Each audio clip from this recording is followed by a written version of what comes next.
Fragmentos gnósticos tomados de la trilogía esotérica de Miguel Serrano. El cordón dorado. Una batalla que termina mal es una aventura espiritual que ha tenido éxito. Se trata de la última gran guerra, que fue tan grande como la del Mahabharata, y más aún, porque señala el final de los tiempos, de todo un Manvantara, cósmico y terrestre. Quien pretenda considerar esa tragedia como una guerra mundial más, no ha entendido nada de lo acontecido. En la iniciación había recibido la fuerza de Bril, la energía victoriosa de Vareno, o Fard. Contra él se desencadenarían todas las fuerzas de las sombras y de la muerte, de la inercia, de los elementarbesen, de los seres elementales. Por eso teníamos que ayudarle. La guerra iba a ser de dioses y demonios. Una guerra cósmica, reflejada y dramatizada al máximo en la Tierra. Le queda una última posibilidad: hacer reconocible al enemigo, descubrirlo de una vez para siempre, polarizando maniqueamente el combate cósmico entre dioses y demonios, entre luz y sombra, entre fuego y hielo, orbigerianamente, en ríos, mares de sangre, sabiendo que se perderá aquí y ahora, para ganar allá y después, simultáneamente, en un mundo paralelo. Poseyendo la verdadera potencia de Odín, hará conocer a sus enemigos el fuego del cielo, que estará a su servicio y azotará la tierra con más violencia que 1000 relámpagos la bomba atómica, el rayo de los platillos. Será Señor supremo del mundo e instaurará en todas partes las leyes de su orden por 1000 años. Los miembros del gobierno invisible que controla a las más poderosas naciones de la tierra exterior son impotentes ante los poderes del mundo interior.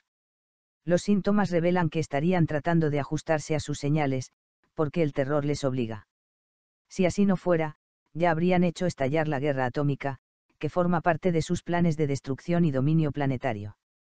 Por debajo de las aguas, quizás por donde termina la corteza del planeta, se desliza el cordón dorado, la áurea catena, que conecta a los seres de una misma raza del espíritu, de un mismo astro, a través de todos los continentes de la Tierra externa e interna, y los hace camaradas en una guerra comenzada con la creación. Aquí no puede haber defecciones ni capitulaciones. No se cambia de lado en el conflicto. Solo existe un breve descanso en la muerte, porque los guerreros son eternos, inmortales. Los cátaros eran vegetarianos, quemaban a los muertos, eran videntes y practicaban la magia. Serían también dualistas, como los maniqueos y los gnósticos. Lucifer no era el demonio para ellos, sino el portador de la luz, Lucibel. El demonio era Jehová, el demiurgo creador de la actual tierra. Las tres categorías en que el tantrismo Kaula divide a la humanidad: Pasu, Virya y Divya, o sea, animal-hombre, héroe y siddha divino. La última categoría corresponde a la familia iniciada Kula, de los Kaulas tántricos hiperbóreos, y le está reservado el rito iniciático secreto de Panchatattva.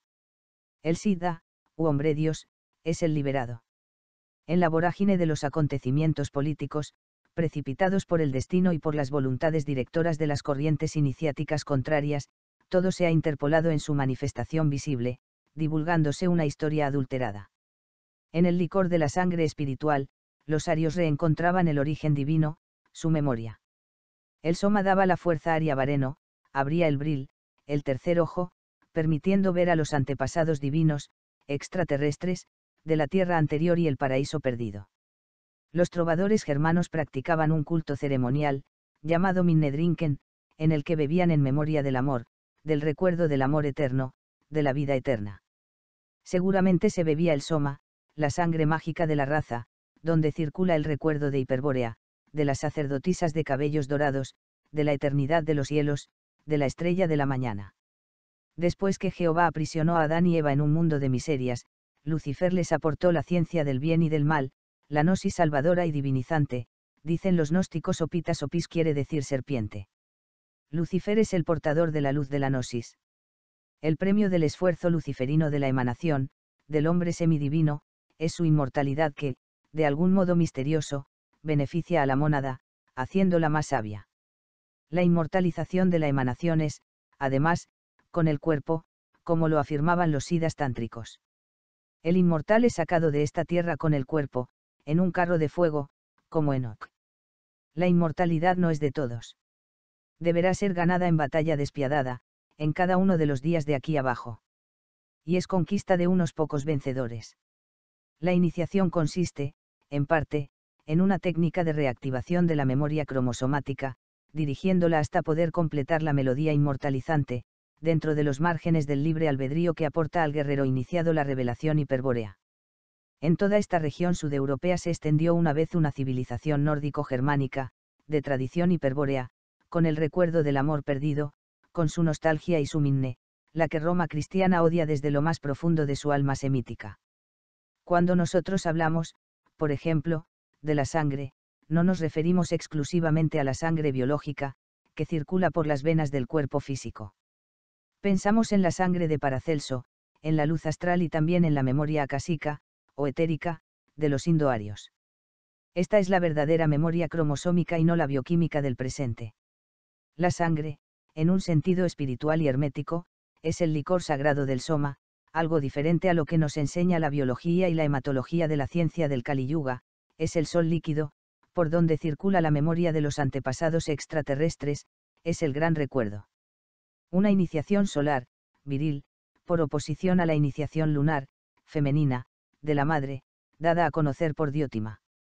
Esta última iniciación es la del santo, no es la del mago, sostiene la inmortalidad del arquetipo en la anacefaleosis y apocatástasis paulistas, es decir, la salvación de todos o casi todos en Cristo, al final de los tiempos, en un punto omega, para usar el término del evolucionismo darwinista. De Teilhard de Chardin. Propicia la prolongación de la especie, la reproducción maternal, necesarias para la vida del arquetipo incubo y vampírico, eternizando esa entidad por la pasividad y la fe de los esclavos que le sirven de alimento. De un modo dudoso, por otra parte, pues no hay seguridad de que la entidad, o daimon, se eternice así. En la iniciación solar, viril, hiperbórea, luciferina, que es la del mago, la del siddha, el hombre se hace semidivino y divino, en lucha aún con la entidad, la mónada. En la iniciación lunar, un fantasma se eterniza ilusoriamente a nuestras expensas, en la iniciación solar, puede que hasta se logre eternizar el fantasma, eternizándonos. La involución es como una pesadilla. Seres aquí dejados en edades muy remotas, introducidos voluntariamente, o por casualidad, desde otros mundos y tiempos paralelos, han descendido hasta el animal, quizás hasta el vegetal, el mineral y aún más abajo en la vibración de la energía. Los colores diferentes de las razas tienen que ver con una alquimia cósmica y se comprenderán mejor haciendo referencia al color del aura, que los siddhas y los divyas perciben. En el actual proceso de las mezclas, de hibridismo total de las razas, favorecido por las oscuras potencias que se mueven en el nadir del Kali Yuga, se hace cada vez más difícil poder alcanzar el número necesario de mutaciones que harían posible superar el drama de la involución, acercándonos cada vez más, por el contrario, al eterno retorno de la Atlántida, cuya catástrofe espantosa fuera producida, según Platón, precisamente por la mezcla de las razas, de los semidivinos con el animal nombre. Quizás con los animales y hasta con los robots. Es decir, por el pecado racial, que afecta y destruye todos los colores alquímicos por igual, produciendo los intocables, los monstruos, como en India, donde la mezcla de las castas no favorece a ninguna, al destruir sus particulares iniciaciones, por confusión de la memoria acásica, de la iniciación cromosomática, perdiéndose la minne. La nostalgia del amor eterno. En Hiperbórea, la reina blanca es otra cosa, es la sacerdotisa maga, Ayowine, quien entrega al héroe, Alviria, el Graal, por medio del amor mágico y lo transforma en Divya, en siddha inmortal. Creemos necesario decirlo Julius Evola, el más importante pensador italiano de estos tiempos, el más profundo, tampoco alcanzó a liberarse de los límites que le impusiera su nacimiento romano y su admiración por René Guénon al que era muy superior, no todos esos batallones llegan ni cumplen su objetivo. Muchos caen en el camino, son derrotados, se equivocan de fortaleza, extravían la ruta. Son los semihombres, los animales, los simios, los perros, las arañas, los pájaros, las plantas y hasta los metales. En cada uno de los derrotados, al fondo, hay una energía, una substancia divina del Urmensch, que es la misma que ha llevado al hombre y que llevará al superhombre al triunfo. En el hombre total, el animal estaba dentro. Todo eso ahora se pierde fuera, se dispersa. Al comer la carne del animal, el hombre trata de apropiarse de la energía de los caídos, de los derrotados, para seguir el combate y, todos juntos, alcanzar un día la conquista de la fortaleza inmensamente lejana, en ese círculo cuya circunferencia está en todas partes y su centro en ninguna. Come también la planta y hasta el mineral, el oro y la plata, símbolos del sol y la luna, que igualmente estaban dentro del hombre total. El guerrero primitivo devora la carne de su enemigo vencido, para apropiarse la energía primordial del Urmenstvareno, o victoria. El pecado, para usar esta expresión, consiste en ir abajo, mezclarse con los inferiores, con los elementanvesen, con los semihombres, con los semianimales. Platón nos cuenta que el hundimiento de la Atlántida se debió a la mezcla con las razas inferiores, al pecado racial. Los ángeles también se enamoraron de las hijas de los hombres, según el libro de Enoc. La Biblia nos habla de los Eidim, mitad hombre, mitad animal. Esau sería uno de ellos, según Robert Charrox. La mitología griega se refiere a las sirenas, a los centauros y a los faunos, que seguramente existieron, como intentos y fracasos en el combate cósmico por la expresión del Urmensch. Alguien se ha cansado, o bien, ha sentido la atracción del abismo, o se encontró con la fuerza contraria del gran opositor que intenta impedir la expresión suprema del Urmensch. La fuerza del mal, del caos y de las sombras. Para descubrir que el catarismo coincide con la línea gnóstica, se debe recordar la declaración del gnóstico Marción: Cristo no tiene que ver nada con Jehová. El Antiguo Testamento es inmoral. Cristo es hijo de un Dios de amor desconocido. Todos los profetas, hasta el mismo Juan el Bautista, son acólitos del Dios falso, de Jehová. Judíos y cristianos han hecho desaparecer, con la complicidad de los musulmanes, todos los rastros del pasado más remoto y de la Atlántida que se encontraban en los documentos egipcios y se han apropiado, vulgarizando y simplificando los símbolos, las leyendas y la verdadera tradición. En un momento tan crucial de la historia, volvemos a revivir estas cosas, a sabiendas de que van contra la corriente que empuja al último abismo del Kali Yuga. Una era se terminó y se inicia otra en el ya cerrado universo del hombre. El camino de la mano izquierda, Vamakara, corresponde a la destrucción del nombre y la forma, y está precedido por Shiva el destructor. Hoy el mundo se hallaría en esta etapa de cadencia de una civilización, final de una era astrológica, quizás de un Manvantara. Shiva es también el maestro de la yoga tántrica de la mano izquierda, los Siddhas son sus adeptos. Sin su trabajo, nada podría cumplirse, la tierra no podría salir de su involución. El regreso al hogar perdido, a la patria nupcial, a la estrella de la mañana, son símbolos de un proceso interior, alquímico, de transformación del ser involucionado, del animal hombre en semidivino y, luego, en divino. Un proceso de iniciación por grados en las transfiguraciones del hombre terrestre en hombre celeste, inmortal. Porque la tierra no podrá salir del abismo del Kali Yuga sin la ayuda del hombre divinizado. El retorno se cumple en una tierra paralela, análoga, compuesta por antimateria. La tierra, como el hombre, no es inmortal, mientras no se haya conectado conscientemente con el espíritu, transfigurándose, pasando a voluntad a su doble, eternizándolo. Este es el trabajo alquímico que los guías hiperbóreos intentan. La transmutación deberá cumplirse en ambos mundos, tal como en nosotros. Los grandes Siddhas se inmortalizan con todos sus cuerpos, y así deberá hacerlo también la tierra. Los Siddhas son los magos de Hiperbórea, los semidivinos que se han divinizado.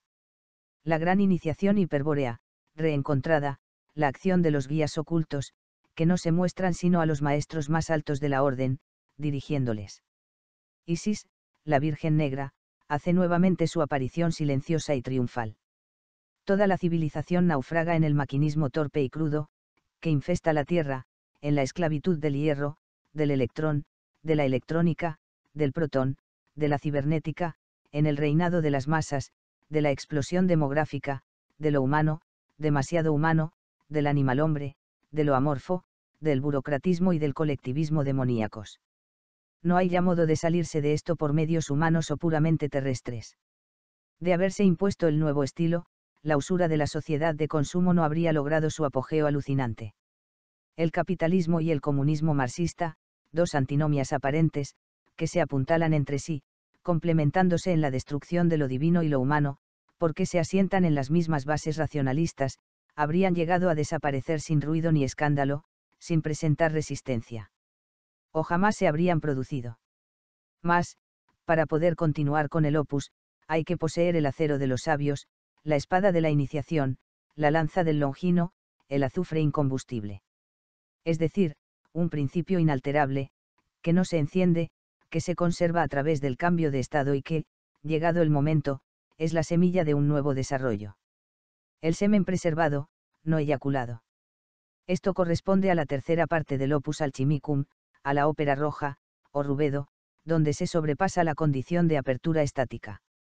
En la muy hermética y antigua iniciación tántrica existen dos caminos. Ambos caen bajo el signo de Siva Lucifer, de Abraxas. Uno corresponde al ser que aspira a sobrepasar la condicionalidad humana, rigiéndose por el principio luminoso sativa. Es el indicado al tipo espiritual divino, Divya, será el Siddha Divya. Aquí se aconseja la yoga tántrica puramente simbólica, excluyendo la posesión física, real, de la mujer, en el coito mágico llamado Maituna. La posesión es mental, de la amada muerta. Unión en el cuerpo sutil, astral, en el espíritu únicamente. El otro camino tántrico, llamado de la mano izquierda, es el del ser que aspira a la expansión pasional por medio del ardor del fuego, para poder sobrepasar también su condicionalidad. Se lo indica para el tipo heroico, Virya, el héroe será un Siddha Virya. En este camino húmedo se aconseja un contacto físico, real, con la mujer, en el acto sexual Maituna, haciendo un empleo mágico del sexo y de Bundi, el semen, que no debe eyacularse en el acto. Ambos caminos van siguiendo la línea sivaísta, la de los siddhas, que se inmortalizan con sus cuerpos. Puede que sea el cuerpo astral que se materializa, se hace visible, aunque no tocable nolime tangere, con materia inmortal, de luz roja, de Vajra, pudiendo residir y pasar a varios mundos paralelos, a varias tierras a la vez. El húmedo, es el tántrico alquímico de la mano izquierda, diremos, y puede tomar toda una vida. La transmutación de los metales internos y externos es lenta. La soror mística pasa los ingredientes, se los entrega al adepto en su cuerpo y desde su cuerpo, en transferencia, vibración, individualización conjunta y progresiva, real y simbólica, mágica en todo caso, en un amor sin amor, con un fuego helado, en el laboratorio secreto, en la alcoba mágica, hasta que ambos son mutados, interpenetrados, desposados, eternos. Estos caminos son muy diferentes al camino ritualista de la religión devocional, o de la práctica de la yoga bhakti, de la filosofía vedanta, y su fusión y pérdida en el samadhi, o éxtasis místico. Esta palabra sánscrita se descompone en sam, que significa con y adi, ser primordial fundido en el ser primordial. El éxtasis tántrico, sivaísta, es una tensión suprema que rompe las condicionalidades del animal hombre y se incluye dentro de una personalidad o individualidad absoluta. Es un vórtice de energía, casi nietzscheano, llamado en sánscrito kaivalya, no significando fusión ni pérdida, sino diferenciación suprema. Aquel que ha llegado al estado humano y no trata de sobrepasarlo, es como quien se suicida. Es necesario ir primero al fondo de la propia naturaleza y jamás volver atrás, porque sería cavar su propia tumba. Su única ética sobrepasar los límites y cortar los lazos, destruir todo par de opuestos que caracterice el pasu, al hombre animal corriente, inferior, burgués, por así decirlo. Vencer la piedad, la idea judeocristiana del pecado. Vencer el miedo, aplicando el doble mudra, varamudra que destruye el miedo y concede favor. Destruir los lazos de la familia. Un virya no es esposo, padre, etc. Un asesino y un anarquista, dirigidos por la senda justa, iluminados por la recta doctrina, tienen más probabilidades de superar la condición humana del pasu que un tibio, dice la Tantra Kaula. Más que un burgués acomodadizo. Sin embargo, se ven claramente los peligros de este camino tremendo de superación y mutación nietzscheanas del hombre. Es un avanzar por el filo de la navaja. Es la resurrección de los cuerpos, de la carne, la que no es para todos sino para los viryas, los héroes. Los Siddha Divya, los magos divinos del cordón dorado, los hiperbóreos, han eternizado ya su cuerpo aquí, ellos no mueren.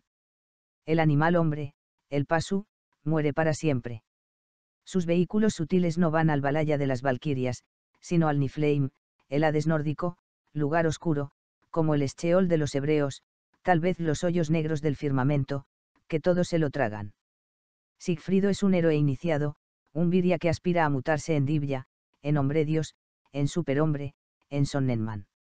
Ha conquistado un tesoro guardado por los guías del mundo interior, protegido por los enanos, envuelto en las nieblas del Graal y de los Nibelungos. Sigfrido se baña en la sangre del dragón muerto y así se transforma su carne en inmortal, haciéndose invulnerable, cambiando de color y consistencia. Pasa a ser de Vajra, materia imperecedera, incorruptible y roja, en el proceso tántrico alquímico del arrubedo que adviene tras la albedo y la nigredo.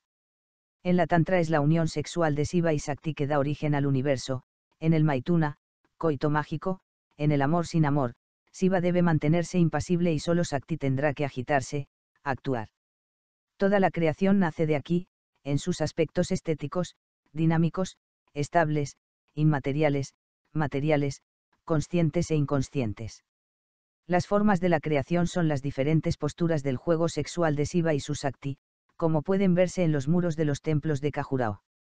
La esposa, ella, es activa, Shiva, él, mantiénese lejano, concentrado en sí mismo, adentro y afuera, gozando y aparte del goce, para siempre ya, abrazado por su Shakti y abrazándola, intocado dentro del frenesí de la amada, del fuego y la pasión.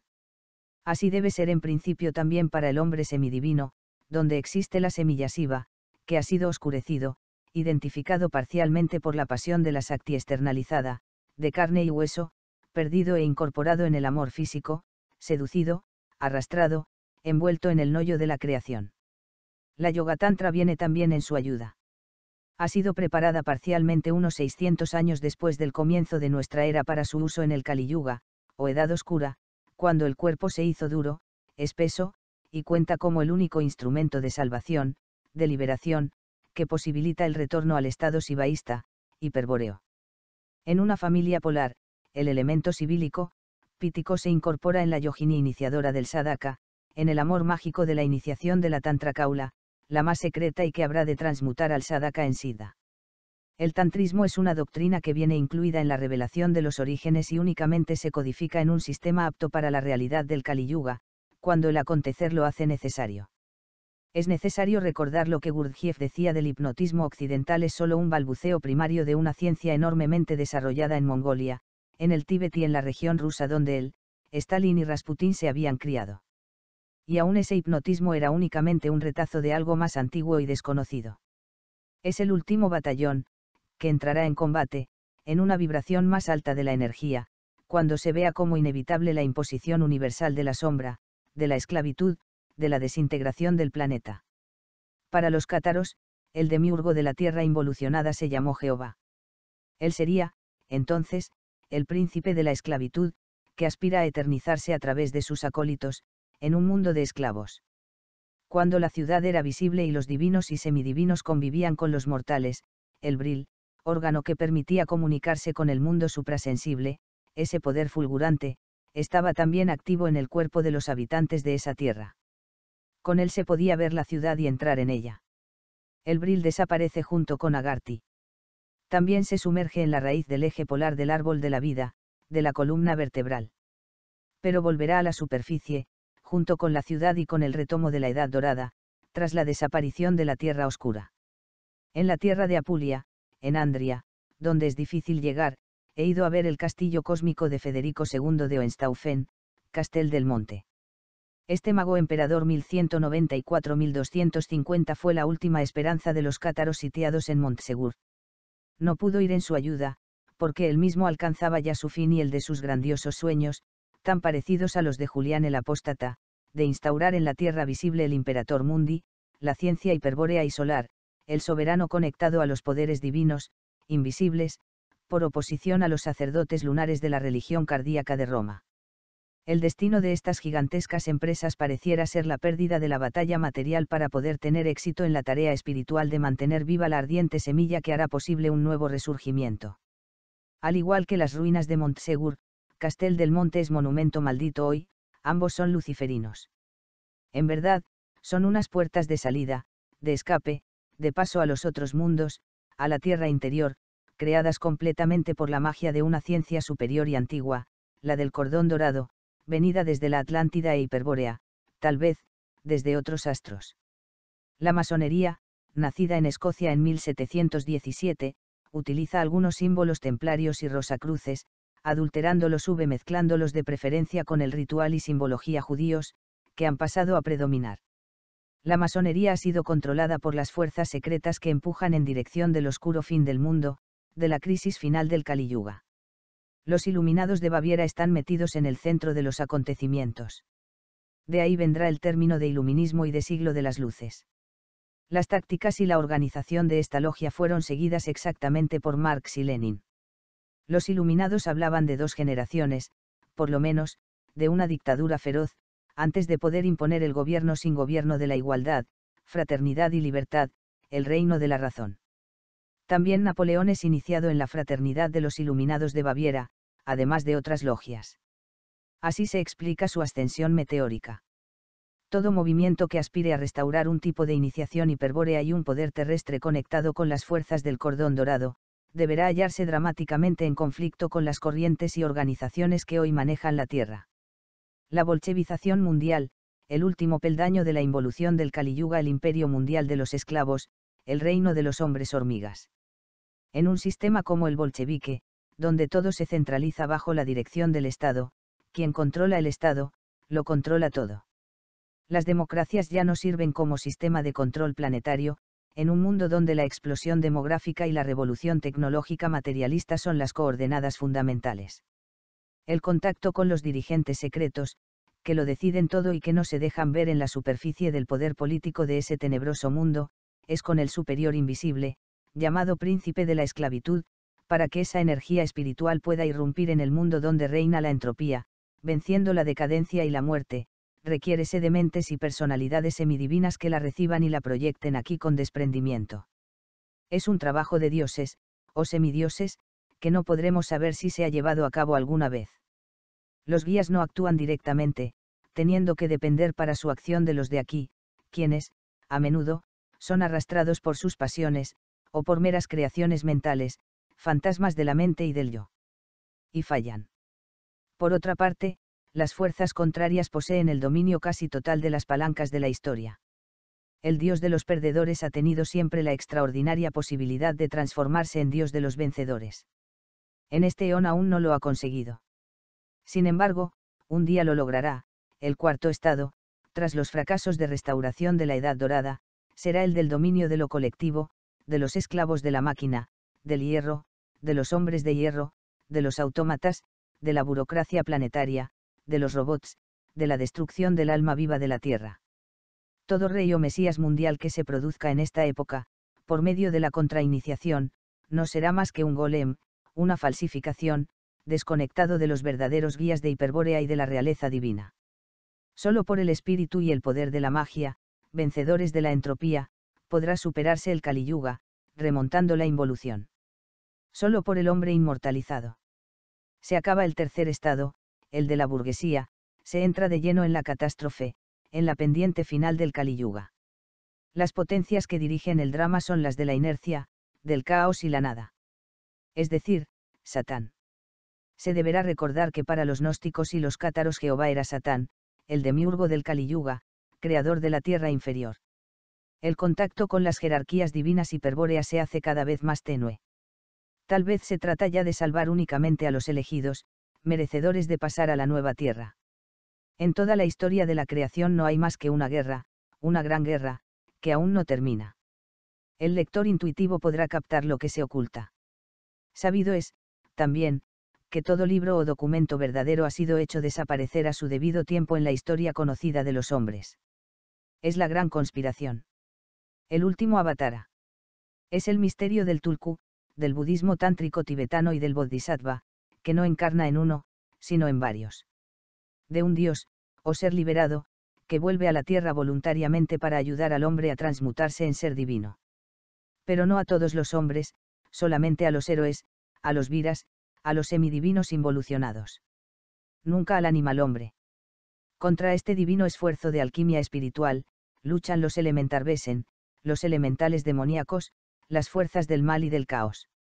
Y pensar que toda esta maravilla de símbolos, de misterios, de leyendas, de sabiduría hiperbórea, ha sido adulterada, al igual que la cabala órfica, por una tribu de bastardos y esclavos, para ser puesta al servicio de un terrible sentimiento de pecado racial, en el cumplimiento de los fatídicos designios de un arquetipo planetario, del señor de las tinieblas y del caos, del amo de las sombras, que han llamado Jehová, la encarnación del Señor de las tinieblas no se cumple a través de una raza, sino de una antirraza y de una contrainiciación.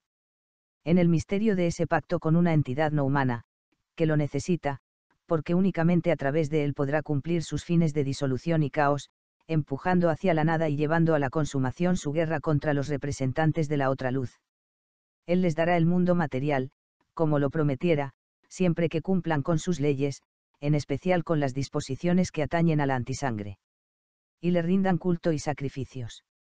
Pues aquel ser sombrío vive de estos sacrificios y se alimenta con las vidas de los siervos. El pacto deberá incluir la cláusula de no eternidad, de no inmortalidad, permitiendo únicamente el triunfo en el reino de la materia más densa, del poder de esa materia. Hay otras armas, que no solamente destruyen el cuerpo físico. Y es allá donde se ganará realmente la guerra, o se perderá. En la Iglesia de Roma, llamada católica, solo perdura un ritual sin alma en la misa, como cáscara litúrgica que ya no alcanza al símbolo, que no lo toca, no lo pone en acción. El lado más esotérico del hinduismo se halla en el tantrismo, especialmente en la orden Kaula, ócula. El cuerpo astral no llega a ser consciente del mismo modo a como nosotros lo somos aquí, en este mundo donde nos movemos con el vehículo físico. Por ello, deberíamos decir que el cuerpo astral, como lo seguiremos llamando, que el Eidolon, que el Wai Yuen, existe solamente en potencia, virtualmente, debiendo nosotros crearlo, inventarlo, es decir, pasarle la conciencia de nuestro yo terrestre, hacerlo consciente, que es lo mismo, aunque con una conciencia integrada, diferente. Con una conciencia doble, la de allá y la de acá. Es este el trabajo de una vida, aquí en la tierra inventar el cuerpo astral, crearlo, pasándole nuestra conciencia, o, mejor dicho, pudiendo llegar a vivir conscientemente en él con esa doble conciencia. Así se sobrevivirá a la muerte. También se podrá morir cuando uno quiera, y al morir, no perder la conciencia de acá. Este trabajo de construir puentes entre tres y más cuerpos, que están en usted, que son usted mismo de algún modo, solo puede hacerse aquí en la tierra. Cuando lo haya logrado, será un pontífice, es decir, un puente entre los mundos, sus mundos. No hay otra manera de alcanzar la inmortalidad, la que no es para todos, sino para unos pocos capaces de librar este combate, el verdadero combate, esta guerra, la verdadera gran guerra. Por eso, los que aquí vamos somos guerreros de una orden sin tiempo, sin edad.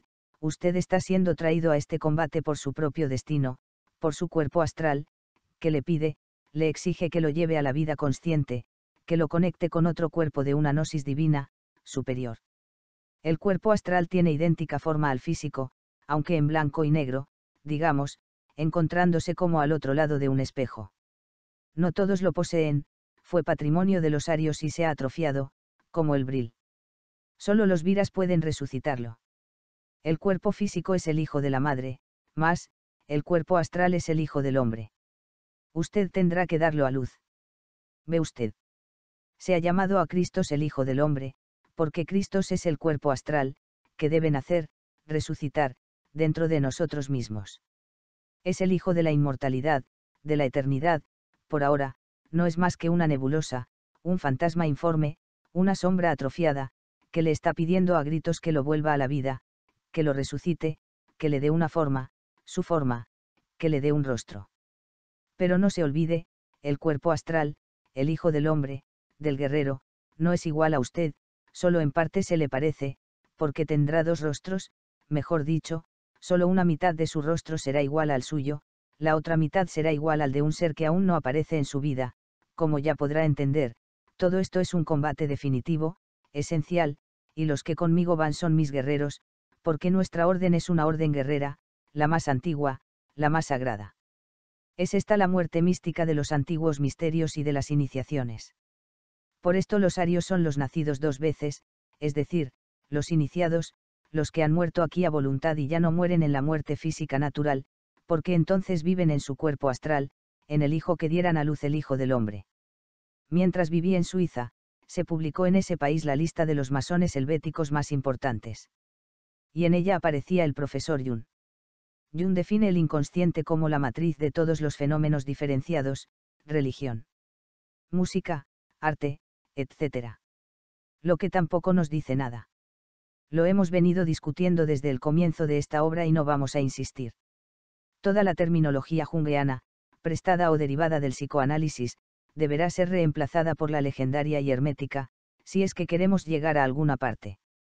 La iniciación puede reabrir el tercer ojo, transformar al héroe en gigante, Alvira en Divya, para seguir usando los términos del esoterismo tántrico. En superhombre, en Sonnenmensch. Cortar la corriente lunar, para volver a ser solares del sol negro. Recuperar el bril. Un iniciado, que desea entregar su vida a la aventura que aquí hemos descrito, al trabajo de la inmortalidad, deberá sacrificarlo todo, en especial su vida personal, la de los sentidos y del sexo, siendo el sexo lo más importante. Se trata de transmutar las fuerzas, las energías. Jung lo ha explicado en sus estudios sobre la alquimia. De todas las energías de que el hombre dispone, no hay otra que se compare en poder y misterio a la del sexo. Tan poderosa es que solo ella puede crear nueva vida, reproducir nuevos seres en la carne. Y cuando no reproduce la materia física, también puede dar vida al hijo de la muerte, al hijo del hombre, al cuerpo astral. Transmutando, sublimando. Porque lo que hoy se llama libido, en el lenguaje legendario es Kundalini, la serpiente de fuego, Quetzalcóatl, la serpiente emplumada, que vuela y puede hacer volar. La castidad del iniciado nada tiene que ver con el sentido judeocristiano del pecado, el odio y el resentimiento de los esclavos. La tierra actual deberá ser transmutada, la naturaleza transfigurada, el crepúsculo de los dioses dar paso a la resurrección de los dioses. Y esto es otra cosa. Es una transmutación alquímica, una sublimación, una espiritualización de la materia. Mas, no es para todos, únicamente para el iniciado, para el ario, en el centro de una jerarquía de castas. La mujer maga es en verdad la valquiria, que en algún lugar fuera de este universo nos entregará la copa del Grial, llena hasta los bordes del licor de la vida eterna. Esta guerra no ha llegado a su fin. Nunca terminará, en el amor arquetípico, tántrico, esto se reproduce, pasando a ser la mujer la activa y el hombre el pasivo. Es el maituna, o coito mágico, donde la mujer iniciada, la yogini, se mueve, se agita. El hombre iniciado, el sadaka, el héroe, permanece inmóvil, lejano, estático, sin eyacular el semen afuera bundi, solamente adentro, para impregnarse a sí mismo y quedar incinta del hijo de la muerte, del hijo de la eternidad, del hijo del hombre, del cuerpo astral, como se ha dicho. Hemos tratado de revelar la posibilidad existente para el iniciado de dar a luz su propia inmortalidad, su cuerpo astral, su hijo del hombre, cuando, por la iniciación de amor, ha quedado incinta de la amada, en una suerte de partenogénesis iniciática. Otro tanto pasaría a la mujer superior no a Eva, a Lilith, a Yowine, pudiendo quedar incinta de un ángel, también por amor mágico, por iniciación de amor, en el contacto telepático, astral, con el amado. Y así ella dará a luz el verdadero hijo de la mujer, algo que existía adentro, en potencia, virtualmente. Este maravilloso camino de amor es esencialmente viril. Solo los héroes podrán enfrentar las pruebas que la amada pone a sus elegidos para entregarles la copa del Grial, plena hasta los bordes con el licor de la inmortalidad soma, ambrosía, amrita, aorna. Llena, en verdad, con la sangre azul de los hiperbóreos, de los arios, de los nacidos dos veces y que los Minnesanger beben en el rito de la Minnetrinken, dentro del círculo de la Mannerbunde.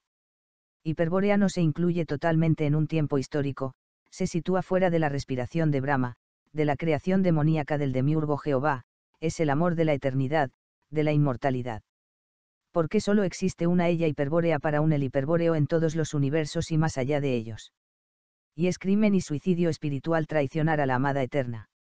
Solo si él vence, si da a luz el hijo de la muerte, si se eterniza, revistiendo su cuerpo astral de materia inmortal, imperecedera, de Vajra, si con el arma en la mano fuerza la salida, estará en condiciones de poder resucitarla, de retornarla a la vida, de hacerla también inmortal. Ella partió desposada y con un rostro para su alma.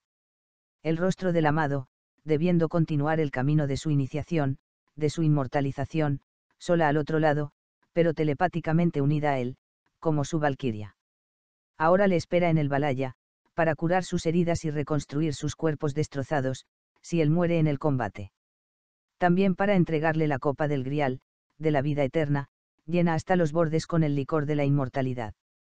Ellos no son creadores, sino meros copistas, ladrones inclinados a la falsificación. El drama de los viras hiperbóreos aquí introducidos, caídos, aprisionados, será siempre el mismo y obedece a un móvil arriesgarlo todo para presentar el combate al enemigo en su propio territorio, pudiendo ganar la guerra desde dentro. Estos héroes han comprometido la pérdida de sus almas hiperbóreas para destruir la pesadilla del demiurgo, su falsificación, su mezcolanza. Ellos intentan volver el mundo a la pureza original, transmutar la tierra, transfigurar la naturaleza corrompida, adulterada por el demiurgo Jehová, por el Señor de las tinieblas, que, a su vez, pretende ir extendiendo su gangrena, su infernal copia, su máquina de los retornos, su respiración, su sueño evolutivo. He aquí la gran guerra. A lo que los viras despiertos aspiran, los arios, los hiperbóreos, es a salirse de la creación demiúrgica, de todos sus yugas, incluyendo el Satyayuga, la Edad Dorada, a pasar más allá de sus arquetipos, a redimir la creación, arrebatándosela al Señor de las tinieblas, transmutándola. La primera partición acontecida en ese universo más allá de las estrellas, donde son otras las leyes, o no hay leyes, habrá tenido por esencia y compulsión la gnosis, la aspiración a un rostro. Después de la intervención del demiurgo y de su plagio en el reino de las sombras, además de esa compulsión, se ha recibido una orden de guerra y los héroes eros, los sidas hiperbóreos han entrado escindidos al universo de pares de opuestos del demiurgo Jehová, para combatir y rescatar a los camaradas prisioneros, al mismo tiempo que destruir la creación diabólica del Señor de las tinieblas, transmutándola, conjuntamente con la resurrección del Vira. Cuando los divyas abandonan la primera hiperbórea, cuando él y ella penetran en la creación demiúrgica, por algún resquicio, por la puerta-ventana de Venus, adquieren un cuerpo de materia terrestre, mientras se atrofian sus cuerpos de materia espiritual. Han forzado, sin embargo, una mutación en el cuerpo animal, en el instrumento robótico de tierra al tener que utilizarlo. Son los viras, los héroes legendarios. Si en eones de tiempo le es dado a él encontrarse con ella, él lo sabrá, porque adentro de sí mismo algo se enciende ese embrión de alma recuerdo, al que dará un rostro, el del cuerpo terrestre de ella, si es capaz de amarla con el amor mágico que se enseñara en la hiperbórea polar, en el Satyayuga, dando así a luz el hijo de la Minne, de la nostalgia y del recuerdo de ella, del ansia. El hijo del hombre. Muchas veces le habrá sido dado encontrarla en el peregrinar de las rondas del eterno retorno, con un mismo rostro, sin saber inmediatamente que era ella, hasta que la nota vibre en su más prístina pureza y el rostro sea fijado para siempre por la nostalgia, por la perseverancia con la que él lo ha soñado, lo ha inventado su flor inexistente, la cosa contemplada, al borde ya del naufragio y de la total desesperanza. Entonces, ya no habrá más que una ella para él, y un él para ella, en el combate de todos los mundos, de los soles y las tierras. Oh dioses, quizás aquí se encuentre la razón más íntima de todo el misterio de ese drama hiperbóreo de la separación. Esas almas Imnebel, masculino absoluto una, femenina absoluta la otra. Ellas no tenían rostros. Solo entrando a combatir en el mundo mezclado y corrompido del Señor de las tinieblas, solo reencontrándose y amándose transfigurarán este mundo, obteniendo como premio un rostro. La individualidad absoluta, la resurrección nos. Como héroes han penetrado a un universo donde los muertos entierran a sus muertos, arriesgando perder hasta su inmortalidad en el sueño y el olvido del samsara, de avidya, existiendo apenas entre esas chispas dispersas, inventadas por el demiurgo, ensayos de ideoplasma, animales hombres, robots, máquinas estelares. Y han caído aún más abajo al cometer el pecado racial de mezclar su sangre hiperbórea con la de las hijas sudras de la tierra, del animal hombre. Y su combate se ha hecho aún más dramático, más difícil, más desesperado, cuando se produce la traición blanca y algunos sidas hiperbóreos se pasan al enemigo. Han llegado a creer en su engaño evolutivo. Son ellos los que revitalizan su plan galáctico, entrando a colaborar con Jehová y sus jerarquías de Manus y de Ayones satánicos, con sus arquetipos, sus iglesias y organizaciones, sus democracias, sus Comintern. Empujan la ilusión, la pesadilla, con renovado brío, hacia un abismo de plomo. Mas, si el Vira hiperbóreo triunfa, porque ha hecho de su emblema el honor que se llama lealtad, no solo habrá dado un rostro a su alma, sino que también a ese alguien que se quedara esperando como al borde de una fuente, reintegrándose, sin ser absorbido, pudiendo salirse para siempre del mundo de los arquetipos y de las ideas plasmas, pasando más allá, hacia un sueño no soñado ni por los más grandes peregrinos del ansia. Habrá derrotado al demiurgo Jehová y a su corte de traidores blancos, transmutando su creación, su plagio.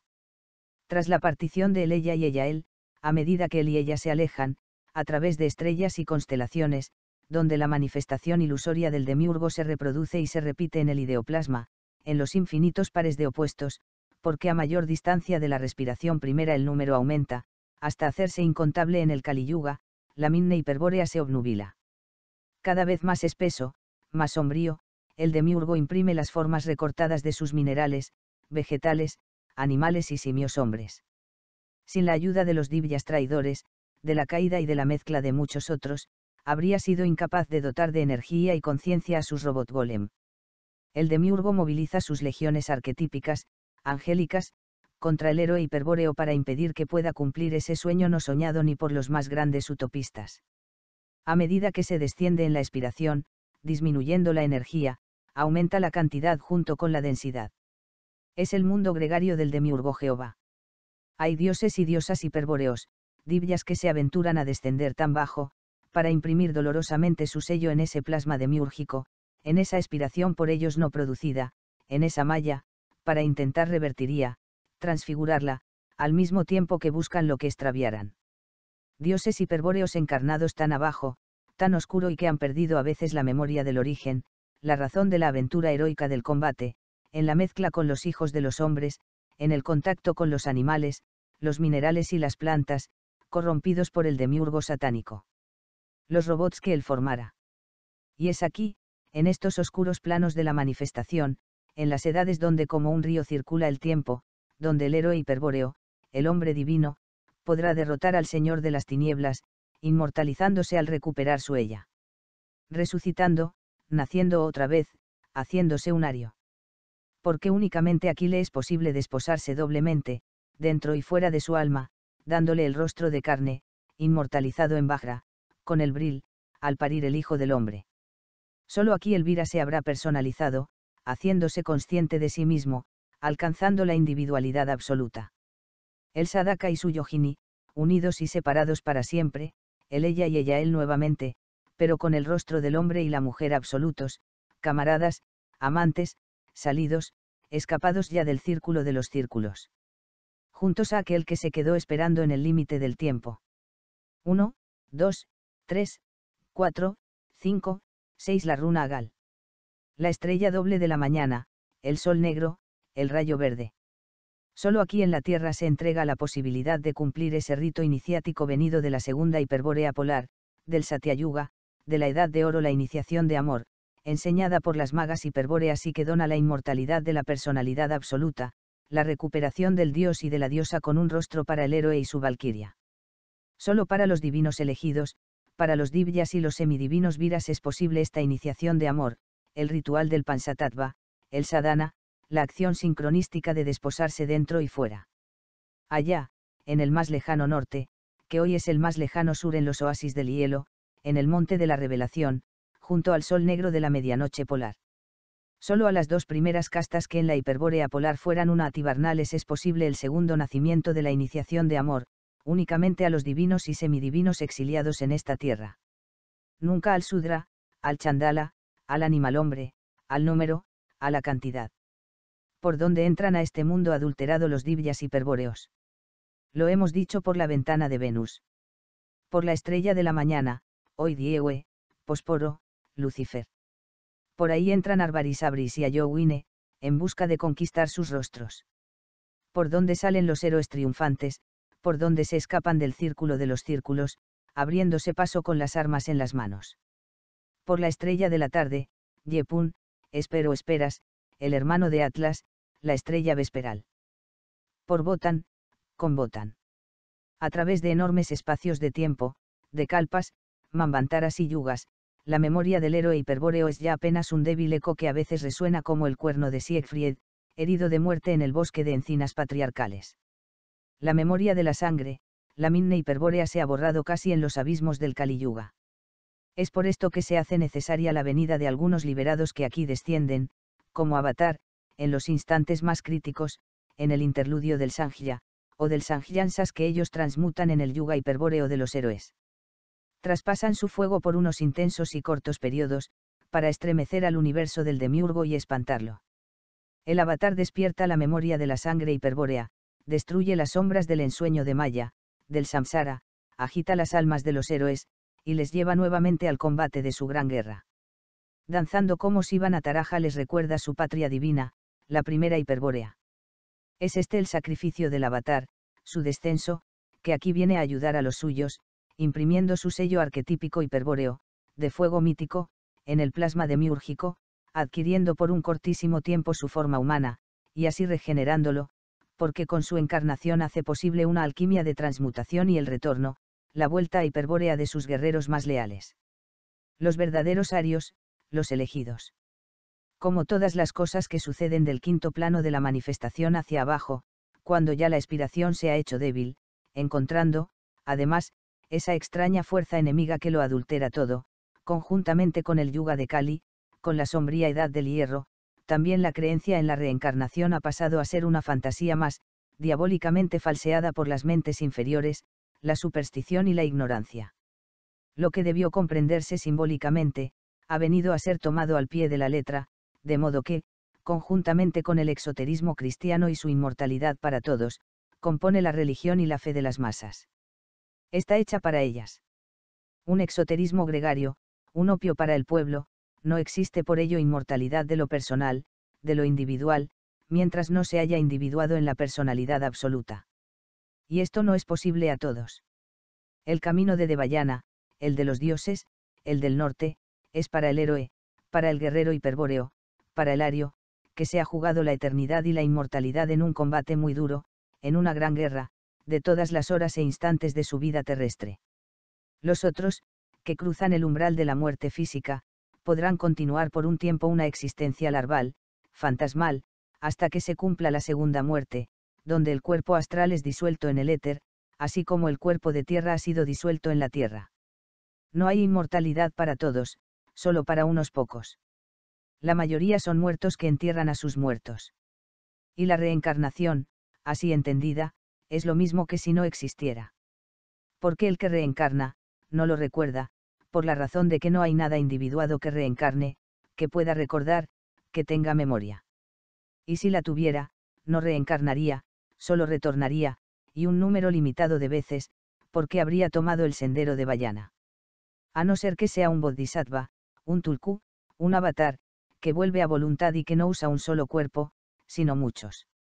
La reencarnación es solo para el hombre animal, el sudra, el chandala, el robot creado por el demiurgo, por el señor de las tinieblas.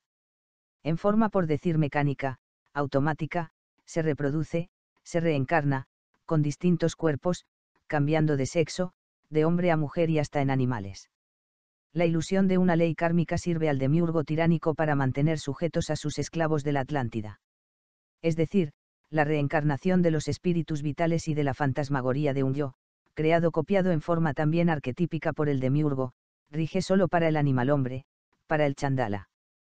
Para los hiperbóreos, penetrados en este universo, no cuenta la reencarnación, sino únicamente el eterno retorno, como ley cíclica y voluntariamente aceptada en los momentos de entrar aquí, como norma que rige en la prisión donde han quedado.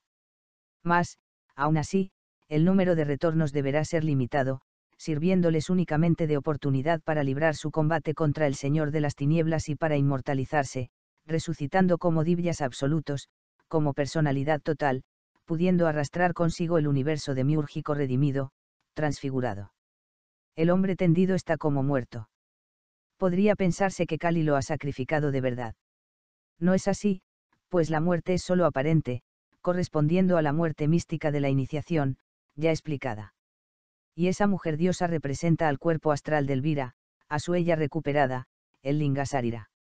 Es la hija-hijo del hombre, recuperada y con un rostro, que ha muerto al hombre natural para dar vida al Homo de Coelo, eterno, resucitado, con materia inmortal, de Vajra roja. Es también la Rubedo de la alquimia, la ópera rosa. Y todo reunido por ese cordón dorado, que no se cortara, al tercero que es el sexto, lo hemos visto a la persona, que ha adquirido una personalidad, un rostronos, el hombre total, la mujer total, el hombre y la mujer absolutos. La misma guerra es librada aquí y allá, en más de un mundo, y lo perdido aquí es ganado allá, afirma el Rig Veda que ni los dioses, en el más alto cielo, saben cómo ha sucedido esa tragedia, esa pesadilla de locura de la creación del demiurgo. La enorme conspiración terrestre para escamotear la verdad de los orígenes extraestelares, tiene también causa y principio fuera de este planeta. Está dirigida por el demiurgo y por los divyas traidores. Al samadhi vedantino, que es una trampa introducida en la India ya mezclada por la traición blanca y por la sugestión del demiurgo, deberá oponérsele el kaivalya tántrico ario, es decir, la separación absoluta del mago, la personalidad absoluta, la inmortalidad con un rostro, por oposición a la fusión y disolución. El Génesis, en su origen, antes de ser expurgado y falseado en su más profundo sentido. Ahí, en el paraíso, en Paradesa, en el monte de la revelación, en el Meru, había un árbol con manzanas de oro, poseedor de la ciencia del bien y del mal. El árbol capaz de entregar la inmortalidad y de hacer a los héroes como dioses y más que dioses. Lo que en verdad fuera esa columna solo se puede entrever por el verdadero nombre del dios Ida hiperbóreo, que aparece en las sagas nórdicas serbio, Ir.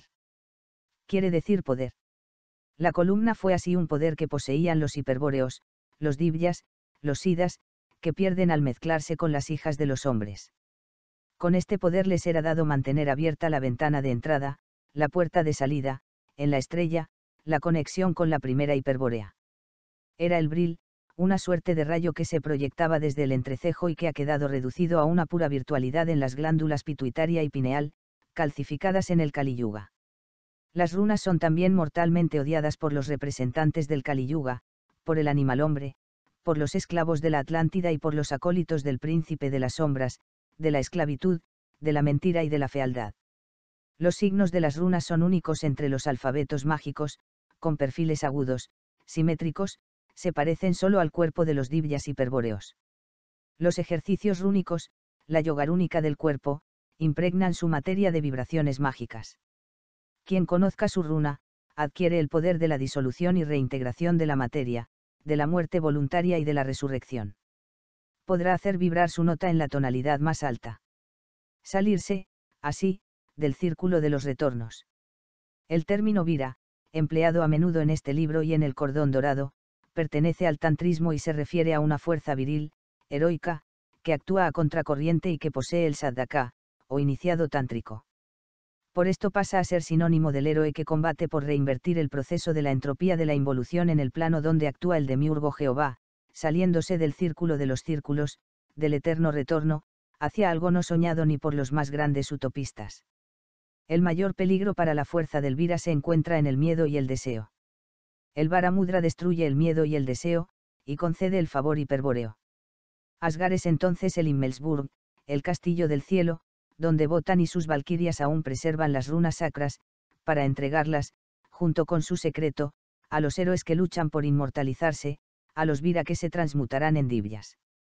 La sangre de los héroes llega más cerca de Wotan que la plegaria de los santos.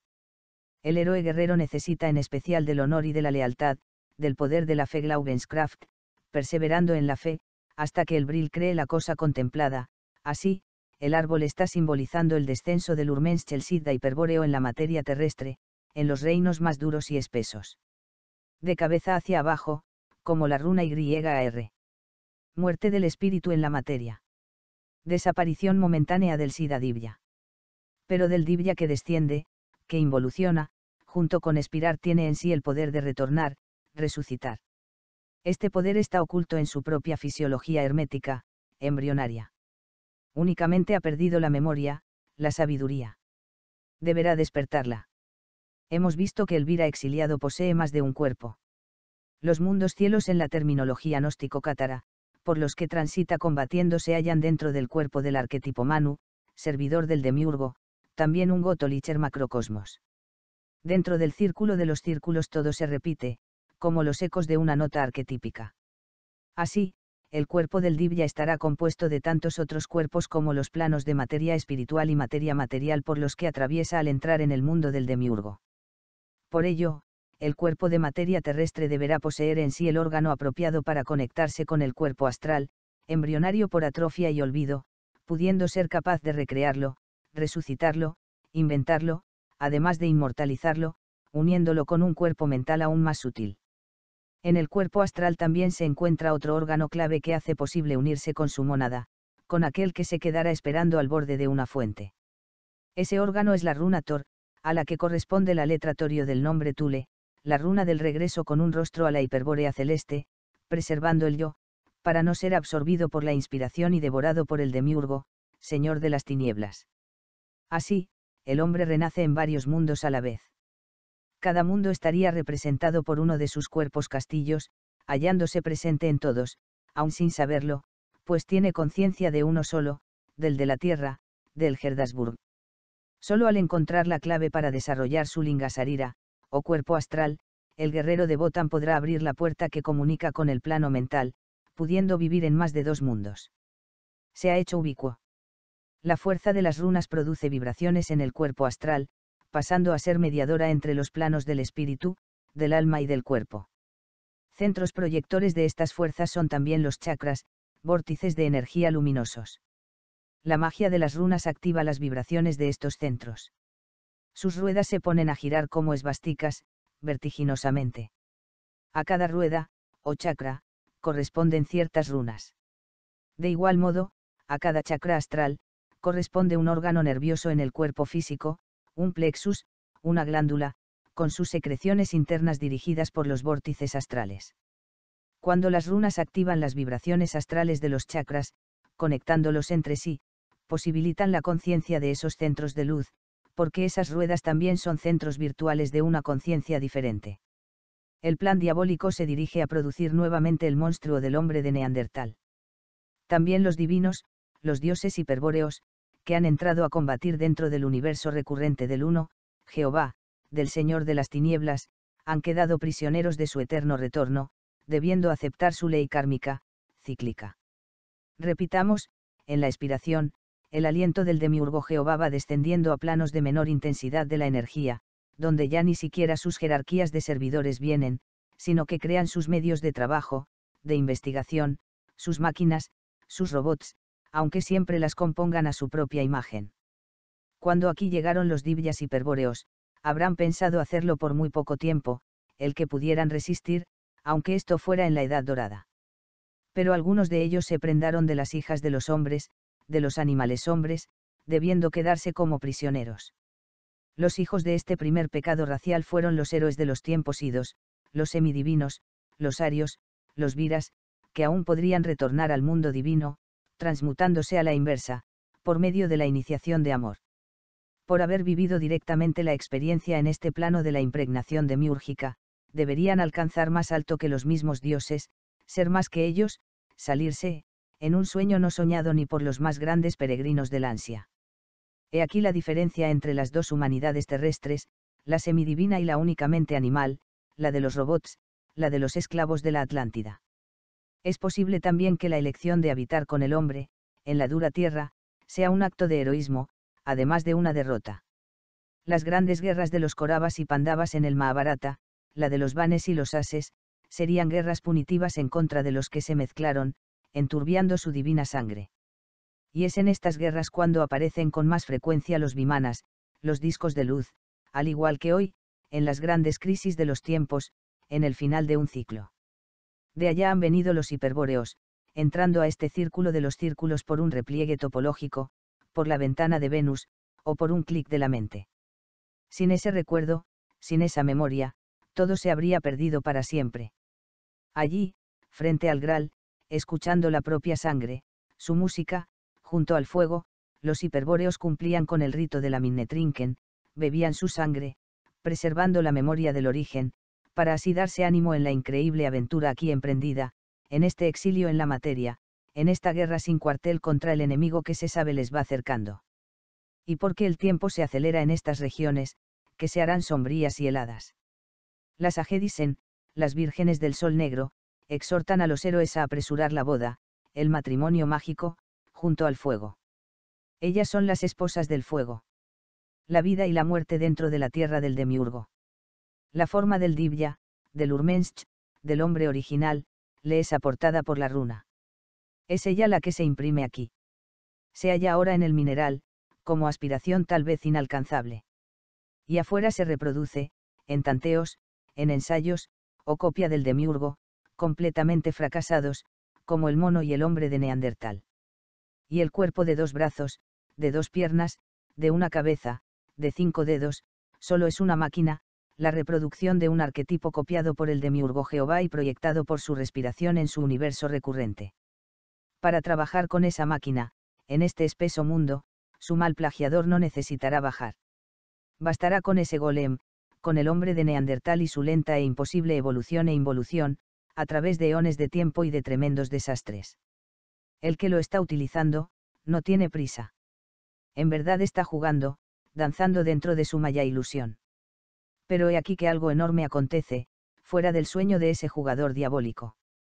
Alguien se ha introducido en este círculo de los círculos, por alguna puerta o repliegue, quizás por una estrecha ventana.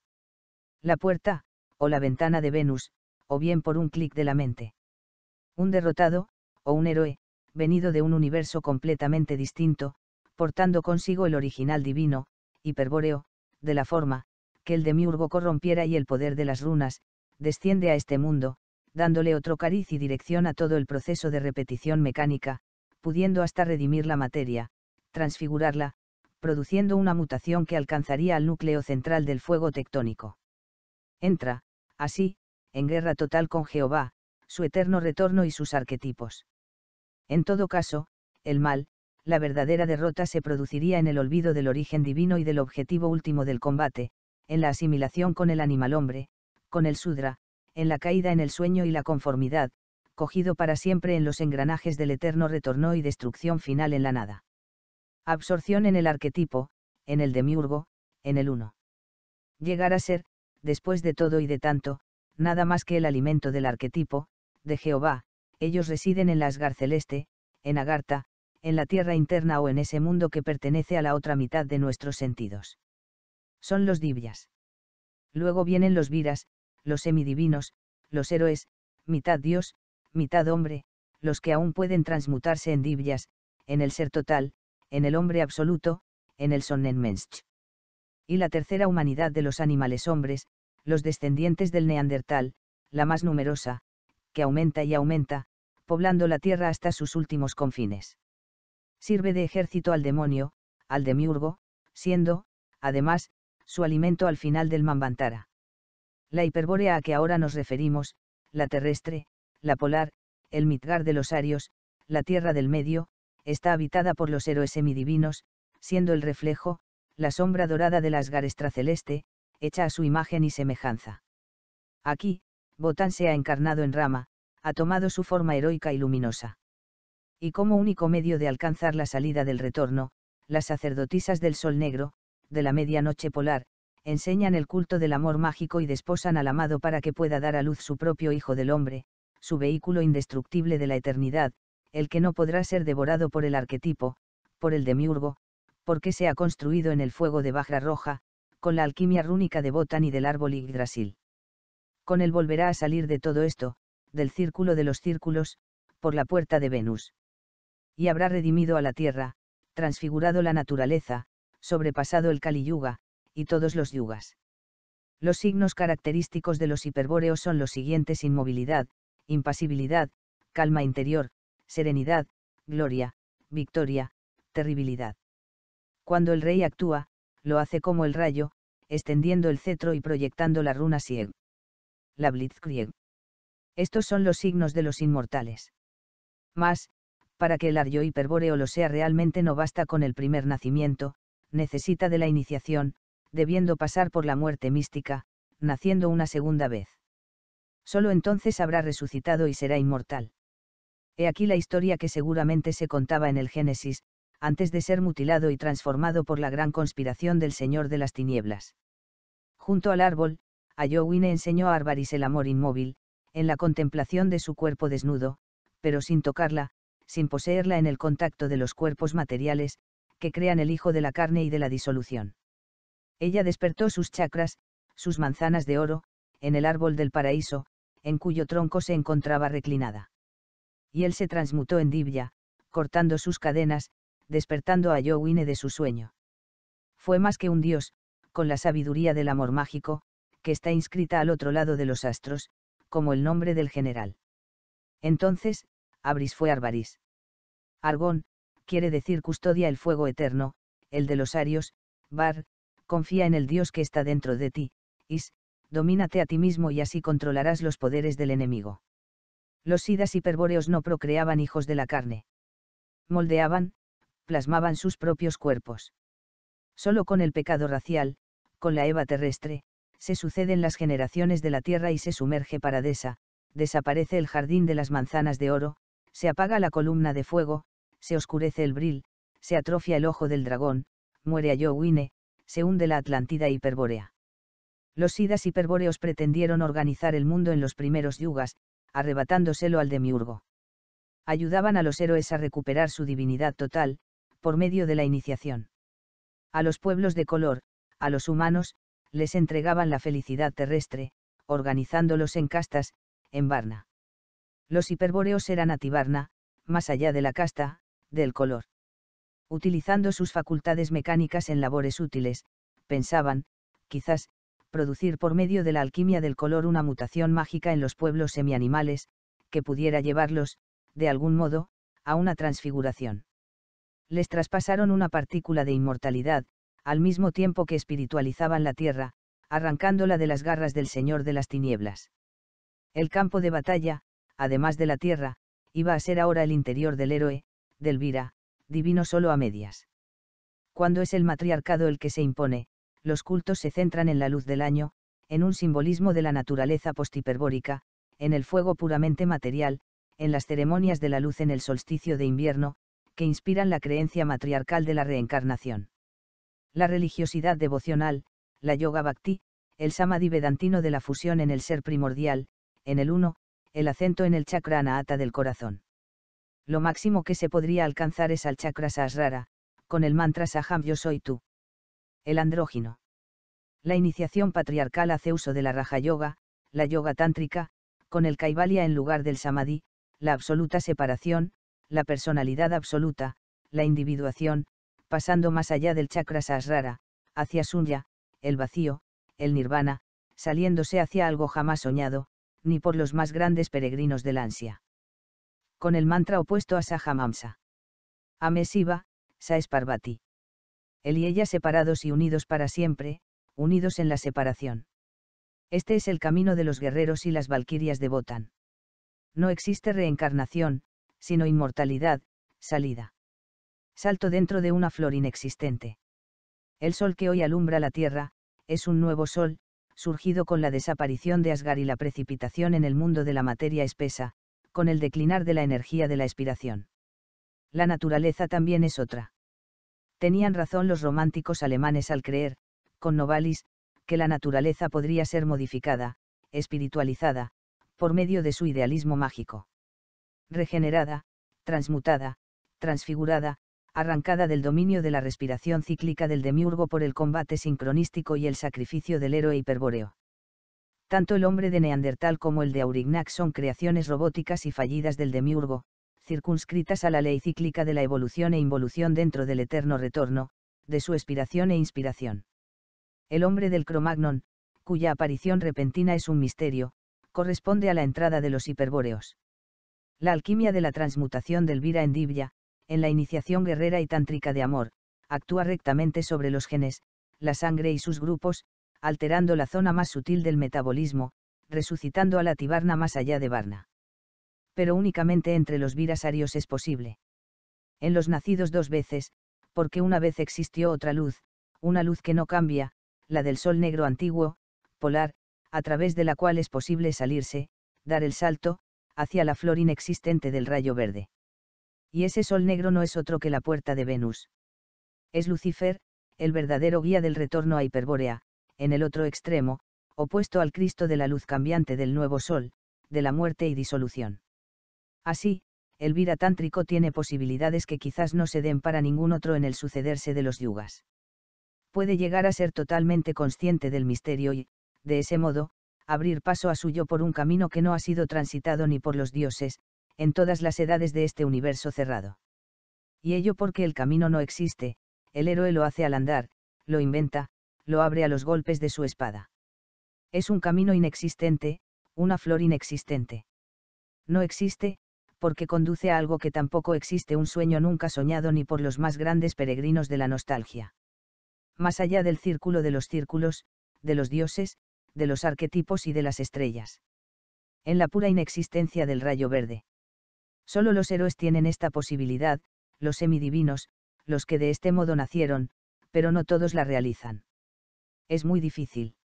El héroe tendrá que arriesgarlo todo, su muerte física y espiritual, su despedazamiento, la tortura, la traición, la soledad última.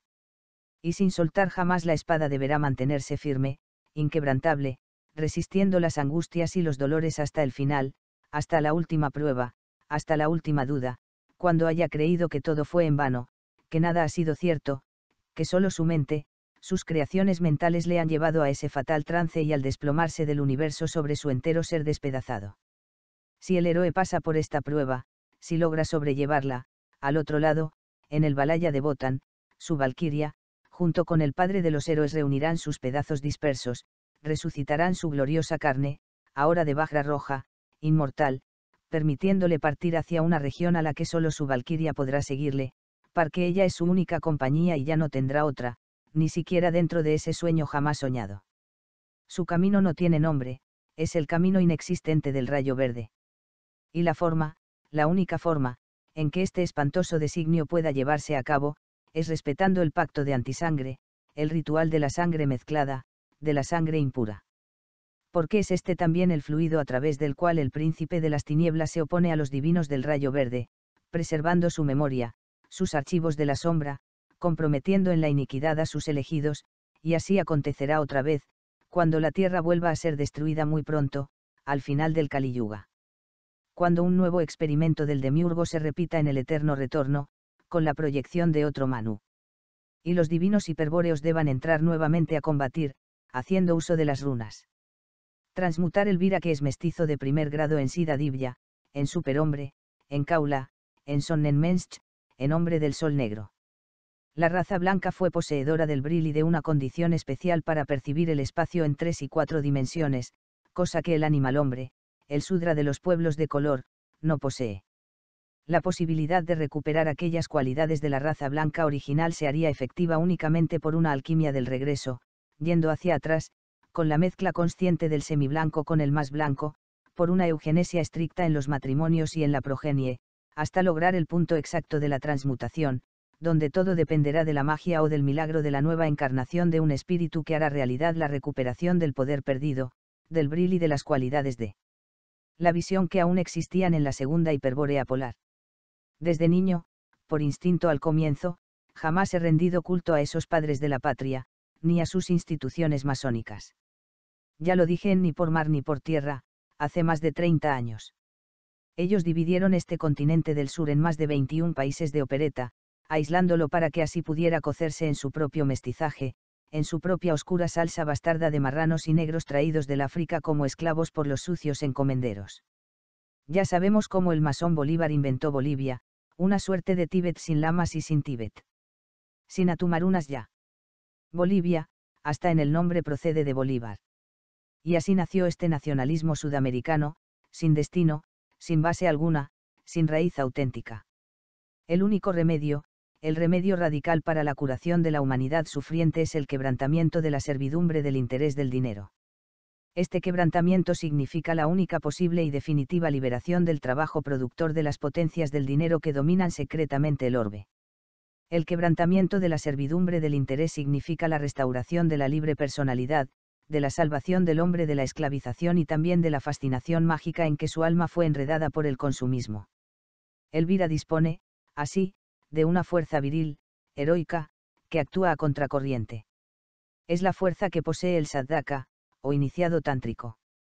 Sinónimo del héroe, combate por reinvertir el proceso de la entropía, de la involución, que es un resultado de su entrada en el universo del demiurgo Jehová.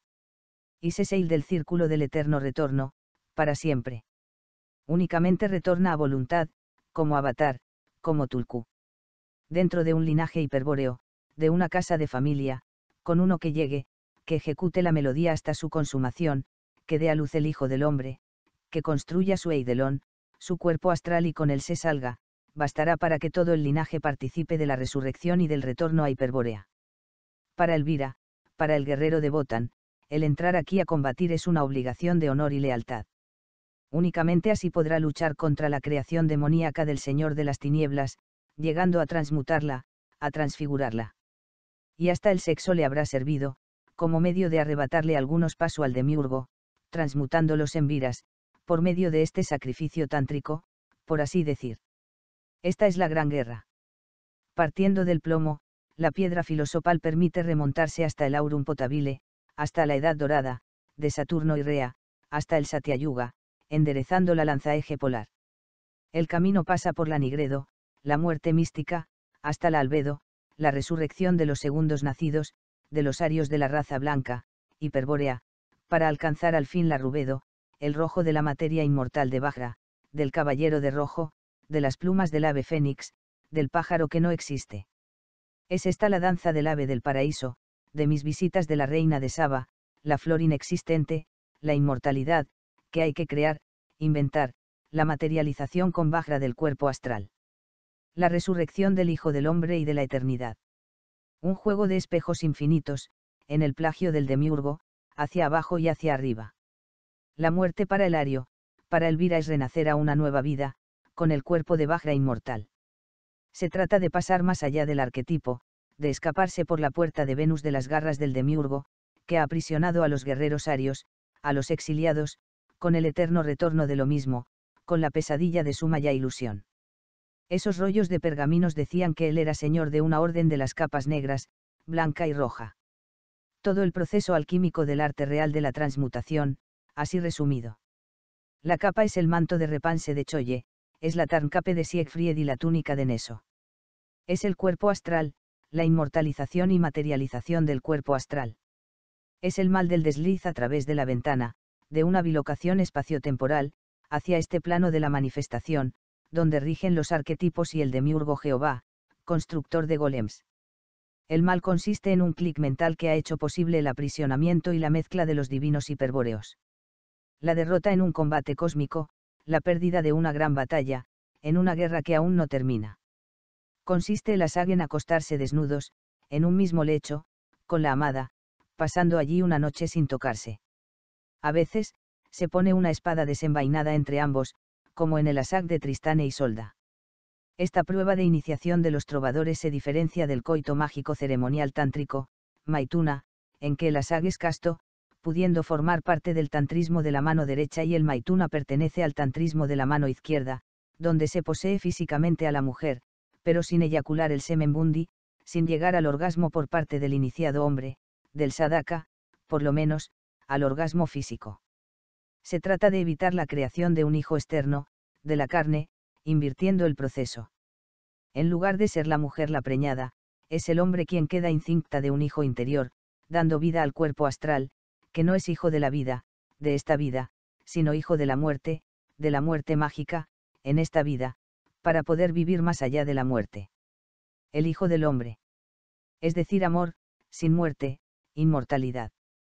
De este modo se cumple también la cosmogonía tántrica y cátara, donde todo se ha invertido y el creador activo, el fecundador, no es él, sino ella, la Sakti, la contraparte femenina de Shiva.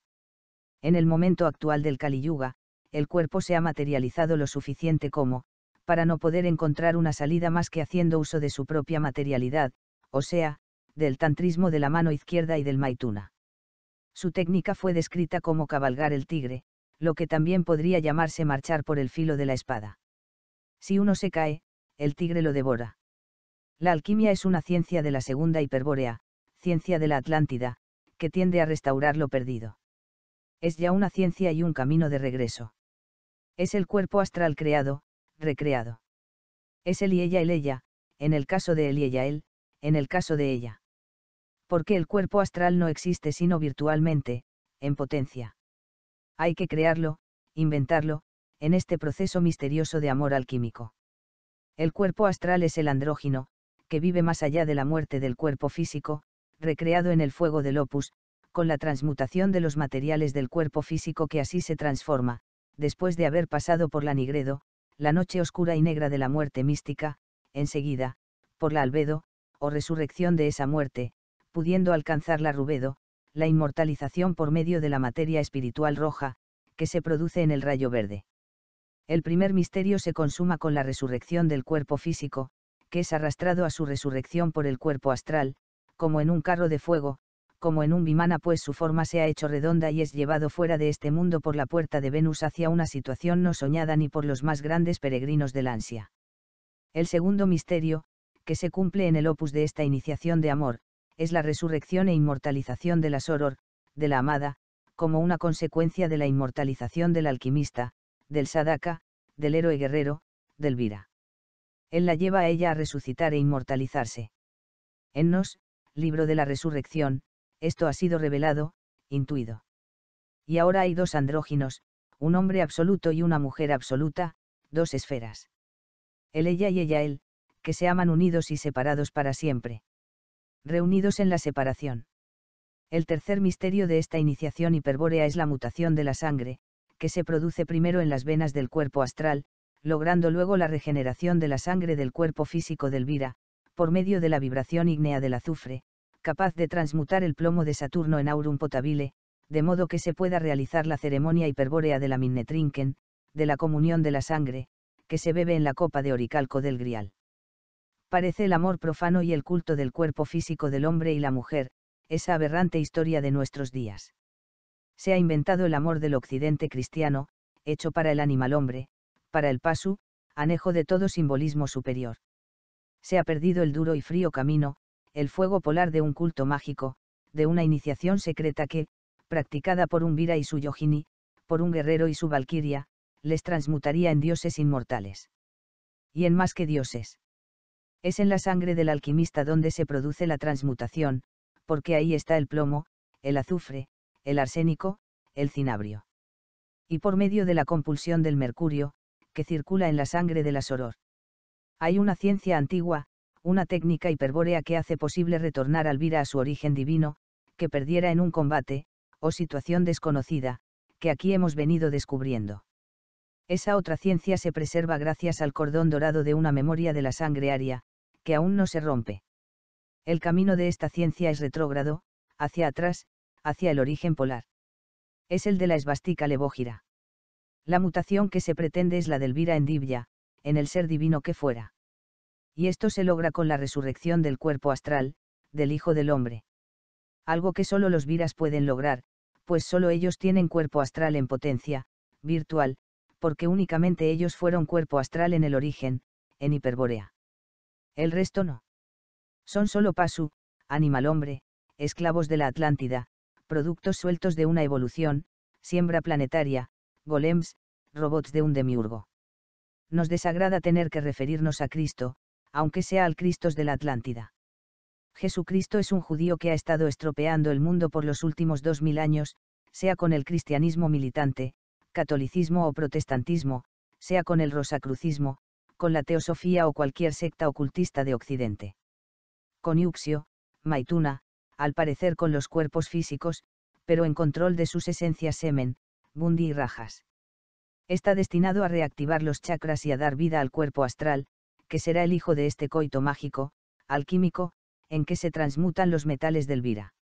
El Rosarium Philosophorum, con estos dos últimos grabados pareciera estar señalando la posibilidad de un inicio del opus por medio del tantrismo de la mano izquierda, con un Maituna real, en cuerpo físico, para luego alcanzar las zonas simbólicas y espirituales del tantrismo de la mano derecha, donde el Maituna se continúa en el cuerpo astral de los amantes, con alas en un mundo paralelo y mental, donde los órganos materiales del cuerpo físico ya han sido transmutados en otros distintos. No habría así contradicción entre las dos corrientes. El héroe tántrico, el iniciado de amor, puede seguir cualquiera de los dos caminos, el húmedo o el seco, recorriéndolos por separado, o ambos a la vez, según mejor convenga a la memoria de su sangre, creo haber visualizado, presintiéndolo, el camino de la yogini, de la sacerdotisa de amor. Es el camino del sacrificio. Ella lo dará todo, hasta su propia eternidad, se entregará entera a colaborar y a ayudar al amado, para que él obtenga la inmortalidad en el opus y en el combate de amor. Porque, aunque parezca que es él quien combate, será ella que combate en él. Y así, ya él no tendrá otro compañero en este mundo ni en las oscuras profundidades de la tumba, porque ella ha abierto su corazón como con una daga y se ha instalado allí por la eternidad. Los amantes no mueren, viven en otro siglo de felicidad y gloria, decía el trovador JacquesAux. El matrimonio, el de los mortales, es un misterio profanado, afirmaba Novalis. La amada lo ha dado todo, ha puesto su absoluta fe en él. A su lado, de por vida, le ha ido entregando los metales para que los transmute, impregnándolos de su fluido sáctico de sacerdotisa, de diosa hiperbórea recuperada, sea aquí sobre la tierra, o desde otro mundo, desde la estrella de la mañana. Con la inmortalización del elegido, del héroe alquímico, de Elvira, simultáneamente se logrará la de su soror, la de su amada. Él tiene ahora que resucitarla, por medio de la concentración en su imagen, impregnándola de prana y bundi. Es algo así como proyectarla afuera de él mismo, como sacarla de adentro nuevamente para poder revestirla también de Vajra inmortal. Un doble parto, un nuevo dar a luz. Labor impostergable de lealtad de ultratumba, de postmortem. Porque la vida eterna de ella depende de la de él. Porque ella le entregó su eternidad. Ha despertado también la voz, la minne hiperbórea, y posee ya el bril. Su sangre es pura, su doble sangre, la física y la astral. Esto no se logra por un proceso temporal, de preparación por grados, dentro del tiempo terrestre, sino por un rayo, como en los fulguradores. Es suceso atemporal, que adviene cuando la sangre ha sido purificada por medio de prácticas especiales, por esa alquimia grálica, cambiando el metabolismo biológico y psíquico. Se ha transmutado el plomo. El órgano del bril, perdido por la raza blanca hiperbórea, se ha recuperado. La energía capaz de producir todo esto se encuentra en la raíz espiritual de Bundi, Kukra, ese fluido luminoso que se conforma materialmente en el semen, tan terriblemente poderoso como para poder dar vida al hijo de la carne. En la mujer se plasma en el óvulo fertilizado y es Rajas. Pero ambos pueden remontar hasta su cauce espiritual esta energía. El hombre por la práctica del Brajolimudra y la mujer por la de Amarolimudra. Al unirse espiritualmente estos dos espermas, en lugar del fugaz placer físico, Sukha, se produce el orgasmo estático, que no tiene fin aropa.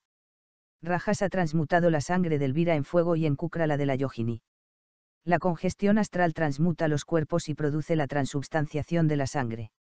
Dando vida al cuerpo astral, revistiéndolo luego con Vajra, desmaterializando el cuerpo físico, a su vez revestido de Vajra, y reabsorbiéndolo en el cuerpo astral, se obtiene un solo cuerpo, pero también se tiene dos, los gemelos inmortales, capaces de autorregenerarse, de vivir en el tiempo y fuera del tiempo. Un vehículo apropiado para el Tulku y su combate de dos y más mundos. Manu. Una suerte de robot, de máquina cósmica, un golem, que ha perdido el control y ha intentado crear por su cuenta, a su imagen y semejanza. Aconteciendo algo así como si sobre una bella pintura de Leonardo se hubiera sobrepuesto una monstruosidad de Picasso. De modo que la existencia de todo el universo mecánico, de la materia visible, sería una mala copia hecha sobre una hermosa tela original por un plagiador satánico. Contra estas huestes demiúrgicas deberá combatir el héroe. Además deberá luchar contra los seres que el demiurgo creara, los robots genéticos, los repliegues psíquicos de Jehová. El día en que todos los dioses sean liberados y redimidos por el combate de los héroes, el demiurgo desaparecerá para siempre, tocado por su propia destrucción, en el Big Crunch de su propia inspiración mecánica, inevitable, devorado por su hambre, o bien, succionado por la implosión divina. La guerra ha descendido a la corteza terrestre, y ya no se irá más. El demiurgo necesita de sus emanaciones y hedores para alimentarse. Las religiones, las prácticas esotéricas, las yogas de la India postvédica han pretendido encontrar una solución en el aniquilamiento del yo, por medio de ascetismos y tormentos de todo orden, para volver a fundirse en el alma impersonal, universal, en el uno, en Brahma, en lo indiferenciado, en eso que también han llamado Dios. Generaciones de ascetas y de santos cristianos han trabajado en la destrucción del yo. En la India son los vedantinos de Sankaracharya y los yogas bhaktis, valiéndose del samadhi, que en sánscrito significa, precisamente, unido con el ser primordial, como ya hemos dicho. Este camino y concepción deberán partir del supuesto de que el yo es una caída, que la personalidad es un pecado, que hay que corregir, redimir. Y hasta cierto punto tendrían razón, en el sentido de que el yo y la individualidad nacen como algo único en todo el universo, y, quizás, en todos los universos, algo impensado, jamás soñado y que ha sido hecho posible por la encarnación de una divinidad, de un ser de espíritu puro, en el mundo de la carne, corrupto por el demiurgo. Habrán derrotado la estrategia del demiurgo, redimiendo y transfigurando solidariamente a la naturaleza, a los ayones, en especial a Saturno Satanás, destruyendo a Jehová Javé, disolviéndolo en su nada. La mayor parte del mundo se halla hoy perdida en una animalidad sin retorno. Y la verdad es que al avatar a esto no le preocupa ya. El número de los héroes que se fueran con el andado casi cumplimiento al destino, ellos ya no están aquí, se salieron. Solo los pocos prisioneros que aún puedan liberarse importan. El sexo es la corrupción de Kundalini, la punta visible de su iceberg, arma poderosa del demiurgo. Obliga a algunas yoginis tántricas a la actualización de su conocimiento, con el deseo de poseer su poder y alcanzar la sublimación de su cuerpo por ese fuego, al cruzar por sus llamas, atravesando por su hoguera transmutante. Aceptan su karma. Esa herencia genética particular de su cuerpo, o predestinación biológica que las impulsa a perder la virginidad física, debiendo conocer el orgasmo físico, para no perderse en la prosecución de su destino de sacerdotisas del sol negro y de la religión de amor. Deberán, por ello, ser despertadas a la vida del sexo físico y del placer orgásmico, únicamente por su amado. O en su defecto, o ausencia, por el Inca en Machu Picchu, por el hierofante, o por el maestro. Mas, nunca sin amor. Para luego cicatrizar la herida, pudiendo retornar en un esfuerzo supremo a la castidad, a la virginidad mágica, que no ha sido perdida, alcanzando un estado orgásmico continuo, de tipo sobrenatural. Es este el camino húmedo del cognocer femenino, el camino de las lágrimas y de la mano izquierda de la iniciación tántrica. Solo para algunas sacerdotisas magas de la Orden Negra. Pero también existe el camino seco, de la mano derecha, de las valquirias que no requieren del paso doloroso del despertar y cognocer del sexo físico ni de sus alteraciones profundas, de sus fuegos y tormentos. Esas mujeres divinas llegan aquí por un muy corto tiempo, como liberadas de antemano, de regreso, debiendo alcanzar por otros medios, aun cuando siempre por amor, ese estado de orgasmo continuo y permanente del alma, más allá del orgasmo físico, que nada deja. Tampoco el cristianismo judío cree realmente en supervivencia de ninguna clase, aunque diga y predique lo contrario, afirmando una absurda inmortalidad del alma para todos como si todos tuvieran un alma. El cristianismo es la más malvada de todas las religiones conocidas, realizando su ansia desmesurada de poder material por medio de la hipocresía y el engaño, siendo sus dignatarios los verdaderos fariseos, en el más estricto sentido que ellos han dado a este vocablo. La inmortalidad no es democrática ni colectiva. Solo pueden alcanzarla conscientemente los de origen divino, en un combate aristocrático, en una guerra muy dura y en la que muy pocos vencen. La yoga tántrica es un camino surcado por peligros mortales, por el filo de una espada. El sadhaka y su yogini deberían practicar el maituna una sola vez y tras larga preparación idealizante. Luego se alejarán, separados y unidos para siempre, como hombre y mujer absolutos. Mago y maga. Existen dos caminos tántricos, el de la mano derecha y el de la mano izquierda Dakshinadhara y Vamagara. Ambos llevan al mismo fin, aun cuando el segundo podría personalizar mayormente, más luciferinamente, por los mayores dolores y combates, por los peligros mortales a que expone al oficiante, o iniciado Kaula. Equivalen estas disciplinas a los caminos seco y húmedo de la alquimia. El héroe renacido se ha hecho inmortal con un cuerpo glorioso, de Vajra, de materia indestructible. Es este el proceso de la idealización mágica de la mujer, que ha sido desacralizada en este mundo por el amor vulgar y profano. Es una platonización necesaria para recuperar el eterno femenino, para constelar su arquetipo, del anima, antes del sacrificio último y decisivo del sacramento que en la misa tántrica cúmplese en el maituna, y en la iniciación caballeresca y de los trovadores en el asag. Mas, antes de la separación deberá cumplirse un último ritual de esta maravillosa iniciación, el intercambio de corazones. Significa dar un rostro al alma, porque el rostro de la amada queda grabado en el sacra anahata, del corazón. Se lleva a cabo por un beso profundo, intenso, en que ella expira y expira dentro de él, muere místicamente en él y él en ella. Es en la lucidez suprema del maituna, o del asag, en el orgasmo interior, estático, en ese estado orgásmico permanente, continuo, de todo el ser, en la implosión que viene a significar la reabsorción, la reversión hacia dentro de Bundy, de la eyaculación seminal depositándose en el mar de la propia sangre, donde se alcanza el éxtasis supremamente lúcido, la superconciencia del Kaivalya, que nada tiene que ver con el sueño del nirvana, con la pérdida del samadhi, ni con la inmersión en el inconsciente colectivo, ni con el cambio del centro de la individualidad hacia un punto equidistante entre la conciencia y lo inconsciente, que sería el Selbstbewusstsein. Es el Kaivalya, algo diferente, es el éxtasis tántrico, un estado máximo del yo, refortalecido por el fuego y la luz radiante del Purusa, que ha venido a cruzar de parte a parte, derrotando al arquetipo, incapaz ahora de disolver el yo del héroe, vencedor del Maituna y de la Sag, transmutado en Dios consciente de sí mismo, individuado, personalizado, con el rostro de la amada, además del suyo propio. Es en la albedo, u ópera blanca de la alquimia, que continúa a la nigredo, donde el yo retorna, resucita. Mas lo hace como Revis, como la estrella Venus, de doble rostro. Ha pasado ya por la muerte mística de la nigredo, voluntariamente aceptada y propiciada.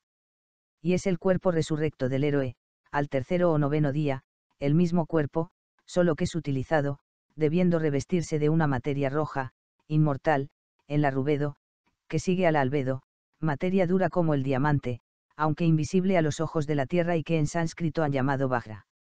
Es este el cuerpo de la resurrección del taoísmo y del cristianismo esotérico. Se ve como rojo, sutil, pero es duro como el rubí, como esas estrellas novas, o esos soles que se han desplomado sobre sí mismo, en el sí mismo, se han hecho enanos, pero pesan más que todo el universo. Esa materia la obtiene el mago Kula, como premio en su transmutación kaiválica. Y será con ese cuerpo con el que el héroe inmortalizado, el Asen, pueda salir de este universo demiúrgico, liberándose por siempre de su prisión, derrotándolo. Se ha salido, además, del eterno retorno, hacia algo jamás soñado ni por los más grandes utopistas, y en la tumba del mago taoísta no se encontrará un cadáver, sino una espada, símbolo de su triunfo y resurrección en Vajra. Quien logró salirse de la prisión demiúrgica, venciendo, se halla en el nirvana, en Sunya, algo semejante al vacío, pero que en verdad es el yo absoluto. Todos los conceptos del budismo han sido traspolados y falseados. Como hemos dicho, Buda fue un guerrero de la casta sastriya, de los príncipes, y en nada parecido al santón pacifista y antirracista en que la India vedantina y dravidia, la India mestiza, lo ha transformado, al paso de los milenios. Si el liberado vuelve, es un avatara. Lo hace a voluntad, para ayudar a los camaradas que aún permanecen prisioneros, los de su misma estirpe, que han sido envueltos por las redes de la malla demiúrgica. Este mundo se espiritualizará sincronísticamente con el triunfo del héroe. Jehová y su golem se aniquilarán, dentro de su universo automatizado, junto con la sociedad de las hormigas, que ellos propician. Será el fin del Kali Yuga. He aquí algo diabólico, espantoso, una involución que ya parece imposible de poder detener. Estudiando las abejas, las hormigas, en especial la vida si así se pudiera llamar de las termitas, nos espantamos pensando dónde podría llegar el hombre, los animales hombres, y junto con ellos los viras prisioneros, los dioses involucionados. Allí se acabó toda individualidad y hasta la inteligencia y libertad personales.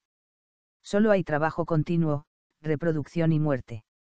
Sacrificio obligado y miseria de muchos para la infelicidad de todos. Al final, alimento del demiurgo. Mas, habrá sido siempre así en las termitas.